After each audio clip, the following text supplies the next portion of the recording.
back to another episode of our Regal London Ramadan web series. Today we have Stan from Savills. Stan, how are you? Very good, thank you, Fahd. Thanks for having me. No, it's our pleasure. We've worked together for over 6 years now, and you've worked your way up to become the head of international sales, heading up the Middle East team, and establishing Savills as one of the most successful UK resi teams in the region. Give our viewers a little insight about yourself and your role growing the company's presence in the region. Absolutely, thank you. Hi everyone, as Fahd said, my name is Stan Ennor-Glynn. I head up the international residential business for Savills here in the Middle East. I'm also the Middle East ambassador for the Savills private office. So my role as head of Middle East is to oversee a team who look after the whole region, and we help people from the region invest their cash into real estate all over the world. Right now, the main destination of choice continues to be London, and I have to say we've been super busy since the start of 2021. It's good. Well, I would say over the past year and before that as well, I would say we faced some challenges, concurrently, both locally and globally. Over the past couple of years, we've had 3 different UK prime ministers in our time working together, 3 different US presidents with their varying influence across the region, struggling oil prices, and we faced the challenge time and time again. But with COVID being such a dominating problem over the past year, how has Savills weathered these challenges? Look, to be quite frank, I've been doing this job in the region for 10 years now, and I have to say 2020 was by far the most challenging year I've faced. When I look back at the year as a whole, the first 6 to 8 weeks, we had a really positive start to 2020. The headwinds of London seemed to have disappeared. The sentiment in the market was very good. All the pent-up demand that we were seeing from the region was starting to transact. And we thought things were looking on a really positive sort of trend. Then obviously COVID came along and the brakes immediately went on hold. And alongside COVID, we saw oil price decline in the region.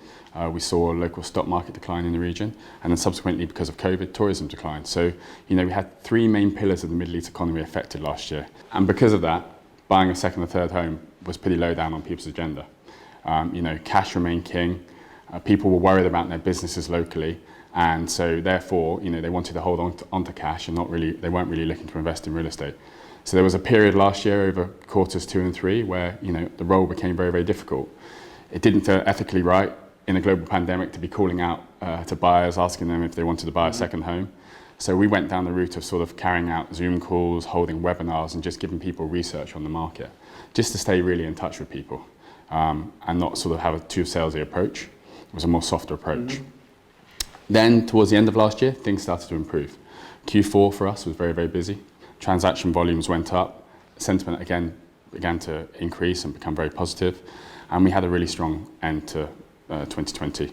And that's, I'm pleased to say, is carried on into 2021. We've had a strong start to 2021. The team are working super hard. And inquiry levels are up, I would say, from where we were at this time last year. No, that's very positive. I guess you did answer my next question when I was asking you how the London market has fared over the past year. But I guess I can just add on to that to say, I know we wish we all had a crystal ball, but from your perspective, is the outlook positive for the foreseeable future? It's really good timing for us to be having this interview. Savills just released their latest research 2 days ago. We're predicting 21.6% growth for prime central London over the next 5 years. Wow. So I do believe the outlook is very good. I think it's 3% for this year and 7% for next year in terms of growth. So yes, for sure, look, London continues to buck the trend. It's an isolated economy within itself. It doesn't follow any other market. If anything, it's standalone. People like London because it's secure, it's safe, it offers long-term steady growth and steady yields as well. It's not the boom and bust of some other markets around the world. So yeah. Following on from that point, saying that the London market is a standalone, it's resilient. How would you compare it to more regional markets like the property market here in Dubai? Good question. I mean, look, Dubai is a very immature market. It does have its booms and its busts. It's very inconsistent. London's a very, like I say, long-term solid play for anyone. Most people from this region with any wealth like to have a piece of London in their portfolio. Why do they want that? Because they want security. This region, I'm not saying doesn't offer security, but it's just more unstable. And London's more of a safer place, a safer bet if you're going to want to park cash anywhere right now.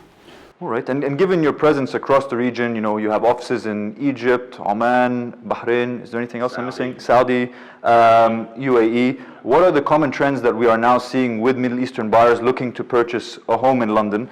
And is this trend consistent across the region, or does it differ country by country? Look, I think, to answer your question, yes, it is consistent across the region right now. Like I said to you before, we're seeing transactions happen at the sub £1 million mark. So the countries where we're most active at that sort of level right now is Kuwait. There's a lot of Kuwaitis buying sort of 500 to £1 million, actually transacting on deals before actually viewing.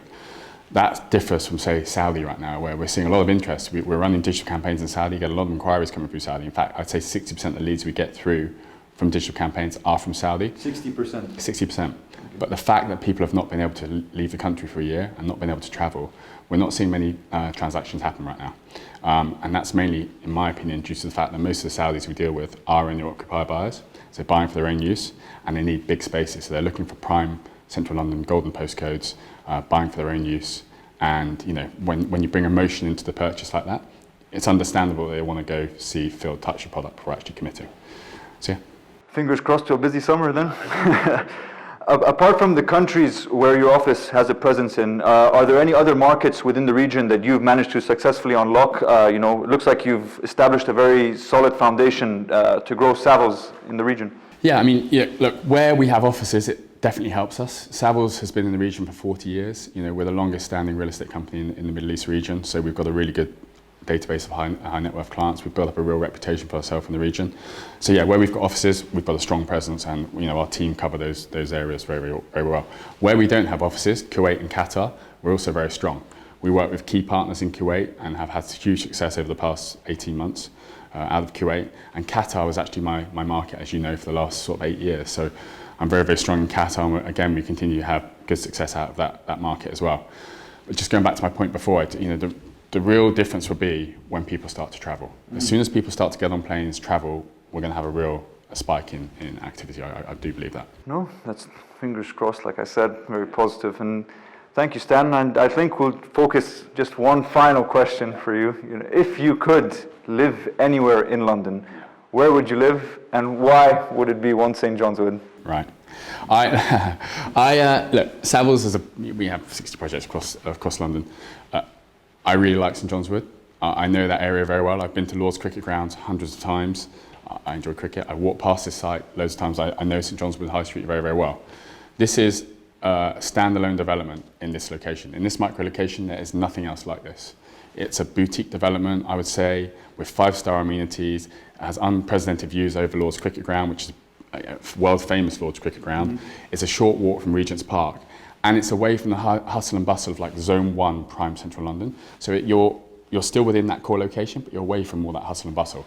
And for me, if I was going to buy in London right now, I'd be looking to put my money somewhere like this. Please do get in touch with us to inquire about the development. We have our show apartment that Stan has seen as well and walked through many times. It's a pleasure having you today, Stan. Appreciate it. And thank you for our viewers for tuning in.